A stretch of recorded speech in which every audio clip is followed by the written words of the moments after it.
When Keith Urban walked onto that stage, something was different. There was no grin, no small talk, no hint of the easy charm fans had come to expect. Just him, a single spotlight, and a quiet that felt heavier than sound itself. For weeks, headlines had speculated, fans had wondered, and the world had waited for him to say something, anything, about the divorce that no one saw coming. But Keith didn't offer a statement, or a press release, or even a single quote.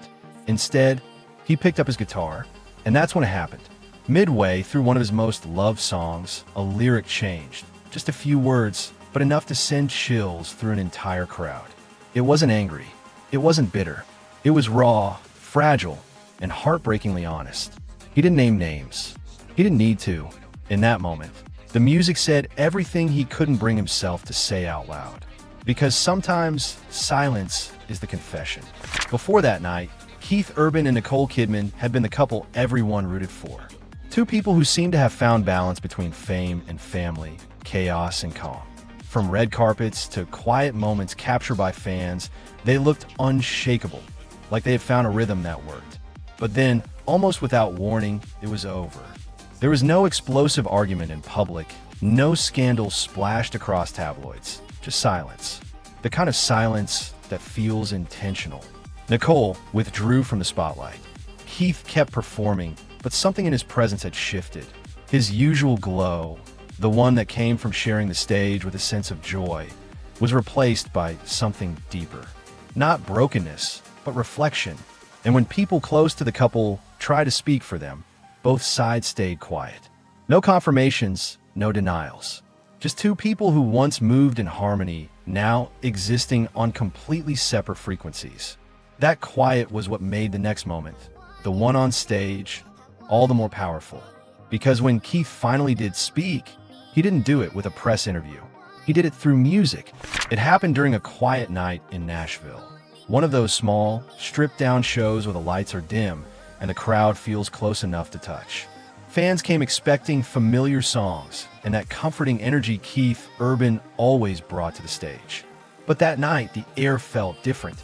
He walked out slowly, guitar in hand, and when he smiled, it didn't quite reach his eyes. The band began to play, and though every note was perfect, the feeling behind it wasn't polished. It was raw, vulnerable, and real. Then came the moment. He started performing one of his most beloved songs, a track known for its emotional honesty. The crowd sang along, word for word, until suddenly he didn't. Keith changed a single line, just one, where he used to sing, "I understand your reasons." His voice cracked slightly, and he sang instead, "Take your unreasonable reasons." The audience fell silent. You could almost hear the collective breath being held. It was subtle, but it hit like a confession hidden in plain sight.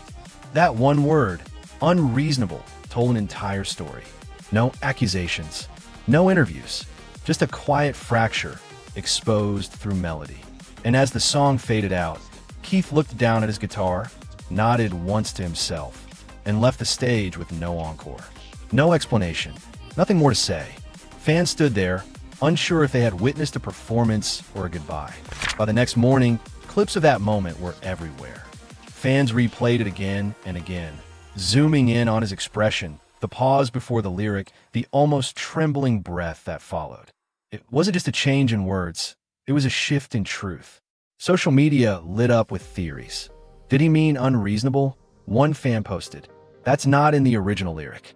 Others shared slow-motion videos, pointing out how his jaw clenched as he said it. And within hours, that one word had turned into a movement of empathy. Not gossip, not blame, just heartbreak. Because everyone who had ever loved and lost recognized it immediately. That quiet moment of trying to understand, then realizing you can't. It was almost poetic how Keith chose to speak not through interviews, but through art. For years, his songs had carried stories of recovery, struggle, and redemption. But this was different. This wasn't a song about healing. It was a song about being in the wound. And maybe that's why it hit so deeply. He wasn't performing for applause. He was processing something right there in front of everyone with a kind of bravery that words couldn't capture. In contrast, Nicole remained silent, graceful, composed, and guarded. Her public appearances revealed nothing. And that silence only made Keith's music feel louder.